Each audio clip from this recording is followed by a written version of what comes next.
En el vídeo de hoy trataremos de aclarar qué es la ciencia. En el momento de realizar este vídeo, me pareció que esta pregunta debería ser algo relativamente sencillo de responder. Sin embargo, difícilmente se puede responder en una frase o incluso en un único vídeo. A pesar de ello, trataremos de hacerlo. Si buscáis ciencia en la Wikipedia o en la mayoría de vídeos que encontraréis por YouTube, lo primero que se os dice es que proviene del latín scientia, que significa conocimiento. Sin embargo, cuando hablamos de ciencia, no nos referimos solo al conocimiento, sino también a la forma de adquirirlo, lo que se conoce como el método científico.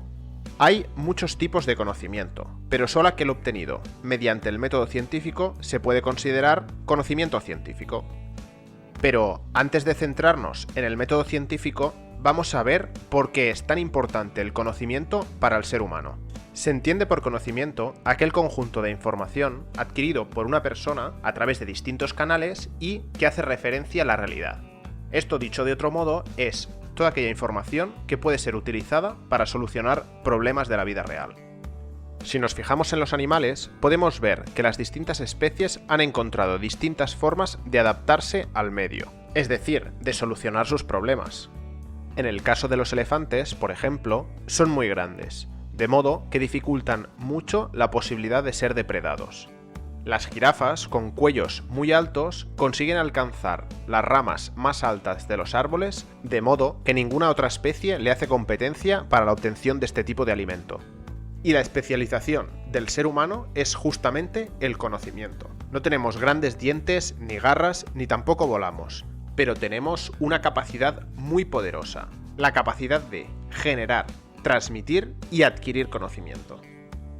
Si nos fijamos, las adaptaciones que hemos comentado son adaptaciones genéticas. Aquellos individuos de una determinada especie que tienen una característica que los hace superiores o mejor adaptados a sus congéneres, tienen más facilidad y más probabilidad de reproducirse y por lo tanto de transmitir su genética a las posteriores generaciones. En el caso del ser humano, evidentemente también tenemos esta transmisión genética, pero también tenemos la herencia del conocimiento. Vamos a ver su importancia centrándonos en el descubrimiento del fuego. Evidentemente no está muy claro cómo fue. Lo que sí nos podemos imaginar es que los homínidos habían convivido o habían tenido experiencias con el fuego antes de poder controlarlo. Seguramente, a causa de los relámpagos causados por tormentas, habían visto incendios y habían experimentado los peligros del fuego. Probablemente, debido a la curiosidad y quizás a la casualidad, algún individuo empezó a experimentar con la posibilidad de pasar este fuego de ahí donde estaba a otros utensilios y así empezar a controlarlo. Y una vez esto se consiguió, no hizo falta otra casualidad para que otro individuo supiera hacer esto, sino que este conocimiento fue transmitido a los distintos miembros. Ahora, como decíamos, no tenemos grandes dientes, no tenemos garras, no podemos volar, pero tenemos el fuego. Y del mismo modo que el fuego, muchísimas otras cosas. Así pues, como hemos dicho, la estrategia del ser humano es, por una parte, generar el conocimiento, es decir, darse cuenta que el fuego es poderoso, encontrar una forma de controlarlo y más adelante incluso generarlo, y por otra parte, ser capaz de transmitirlo a otros seres humanos, para que esta labor de descubrimiento, que ya se ha hecho, repercuta positivamente en todos los individuos. El caso del fuego es uno de los ejemplos más evidentes de la importancia del conocimiento para el ser humano. Como hemos dicho al principio, hay muchos tipos de conocimiento. Y, a pesar de que hacer una lista podría ser discutible, los más comunes son el empírico, el intuitivo, el filosófico, el religioso y el científico. El empírico es aquel obtenido directamente desde la experiencia y captado a través de los sentidos, y probablemente se entendería como el más básico.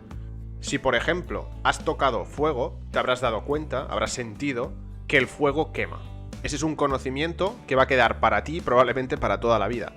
Y es un conocimiento empírico, basado en la experiencia. El conocimiento intuitivo se suele nutrir de otros tipos de conocimiento, y se basa en la interrelación de estos conocimientos para obtener otro nuevo. Por ejemplo, si nunca habéis chupado una pila, puede ser que el cuerpo os diga que no lo hagáis, a pesar de no tener ninguna experiencia directa sobre ello. Esto es porque, por otros tipos de conocimiento, probablemente indirectos, sabéis que la mezcla electricidad y agua no suelen ser una buena idea. Y entendemos la relación entre lengua y humedad y pila y electricidad. Este tipo de conocimiento es el más utilizado en la vida cotidiana y nos permite tomar decisiones casi inmediatas a problemas que puede que no hayamos experimentado nunca.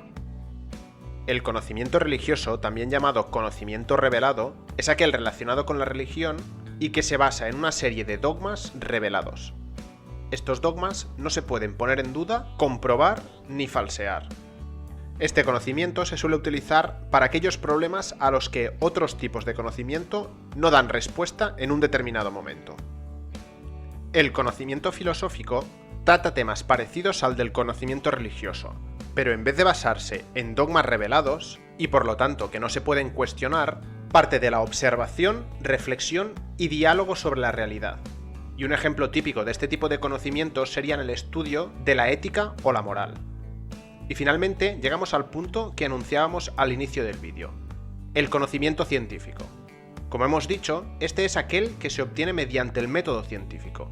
Y el método científico se basa en observar aquello que queremos estudiar, realizarse preguntas sobre ello, ver las posibles respuestas que se han obtenido anteriormente a esas preguntas, formular una hipótesis, realizar un experimento que nos permita comprobar o refutar esa hipótesis y a partir de los resultados obtener las conclusiones.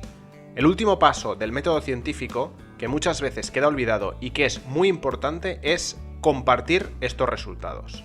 Puesto que estos resultados, es decir, el conocimiento adquirido, pueden servir para solucionar los problemas de otra persona o de base para que otra persona realice sus investigaciones. Sin embargo, en las clases de ciencia no se suele practicar el método científico, sino que se estudian unos conceptos que sí han sido obtenidos mediante este método, pero de un modo parecido a la forma en la que se transmite el conocimiento religioso. Es decir, en el libro está la verdad y tú tienes que aprender esa verdad. La ciencia y el método científico no son eso. Los conocimientos científicos, además de ser obtenidos mediante el método científico, también son revisables. Es decir, puede que nuevos datos mañana modifiquen la ciencia de hoy. Un claro ejemplo de esto lo encontramos en la teoría de la gravitación universal de Newton, que si bien funcionó correctamente durante mucho tiempo y sirvió para realizar predicciones, ha sido sustituida por la teoría de la relatividad de Einstein. La ley de gravitación universal es útil y funciona en unas determinadas condiciones, pero a la que modificamos estas condiciones, esta ya no describe la realidad. Así pues, a mi modo de ver, para aprender ciencia se tiene que practicar ciencia, y esto es lo que vamos a hacer en este canal. Seas quien seas, espero que disfrutes y aprendas con estos vídeos. Compártelos con tus compañeros y visita aprendecienciaencasa.com para más ciencia en tu casa.